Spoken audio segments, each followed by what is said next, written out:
ವಾಗಿ ಹಾಗೂ ನೈಜ ಸುದ್ದಿಗಳಿಗಾಗಿ ವೀಕ್ಷಿಸಿ ಸತ್ಯ ಸುದ್ದಿ ನ್ಯೂಸ್. ವೀಕ್ಷಕರೇ, ಸತ್ಯ ಸುದ್ದಿಯಲ್ಲಿ ನಿಮಗೆ ಸ್ವಾಗತ. ದಾವಣಗೆರೆ ಜಿಲ್ಲೆಯ ಹರಿಹರ ತಾಲೂಕು ಹರಿಹರ ನಗರದ ತಾಲೂಕು ಆಡಳಿತ ಕಚೇರಿ ಸಭಾಂಗಣದಲ್ಲಿ ರಾಷ್ಟ್ರೀಯ ಮತ್ತು ನಾಡಹಬ್ಬ ಆಚರಣೆ ಸಮಿತಿ ವತಿಯಿಂದ ಮಾನ್ಯ ಶಾಸಕರಾದ ಬಿ.ಪಿ. ಹರೀಶ್ ಇವರ ಅಧ್ಯಕ್ಷತೆಯಲ್ಲಿ ಶ್ರೀ ಸಂತ ಸೇವಾಲಾಲ್ ಮಹಾರಾಜರವರ 387ನೇ ಜಯಂತಿಯ ಕಾರ್ಯಕ್ರಮವನ್ನು ಆಚರಿಸಲಾಯಿತು.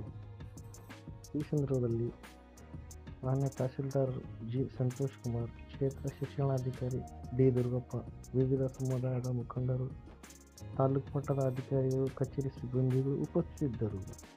ವರದಿ ಸೈಯದ್ ಇರ್ಫಾನ್, ಸತ್ಯ ಸುದ್ದಿ ನ್ಯೂಸ್ ನೋಡ, ಹರಿಹರ. ಎಲ್ಲ ಇಲಾಖೆಯ ಅಧಿಕಾರಿಗಳೇ, ಸೇವಾಲಾಲ್ ಸಂತ ಸೇವಾಲಾಲ್ ಸಮಾಜದ ಬಂಧುಗಳೇ, ಸಂತ ಸೇವಾಲಾಲರು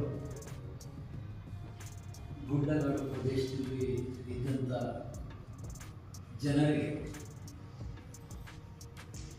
ಶಿಕ್ಷಣದ ಈ ಜನರಲ್ಲಿ ಇದ್ದಂಥ ದುಶ್ಚಟಗಳು ಬಿಡಬೇಕು,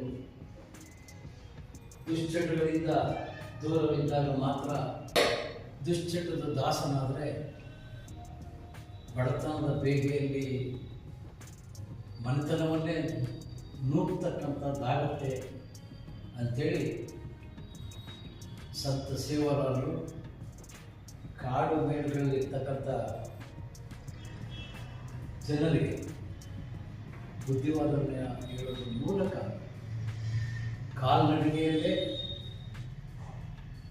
ಆದಷ್ಟು ನಮ್ಮ ದೇಶದ ಹೆಚ್ಚು ಪ್ರದೇಶಗಳಿಗೆ, ಅದರಲ್ಲೂ ಮಹಾರಾಷ್ಟ್ರ, ಕರ್ನಾಟಕ ಭಾಗದ ಬೆಟ್ಟಗಳಲ್ಲಿ ವಾಸ ಮಾಡ್ತಾ ಇರ್ತಕ್ಕಂಥ ಜನರಿಗೆ ತಿಳುವಳಿಕೆ ಹೇಳ್ತಕ್ಕಂಥ ಕಾರ್ಯವನ್ನು ಮಾಡಿ ಇದು ಮಾನವರ ಒಂದು ಅಭಿವೃದ್ಧಿಗೆ ಬಹಳಷ್ಟು ಸಹಕಾರಿಯಾಗಿರ್ತಕ್ಕಂಥ ಶ್ರೀ ಸಂತ ಸೇವಾಲಾಲ್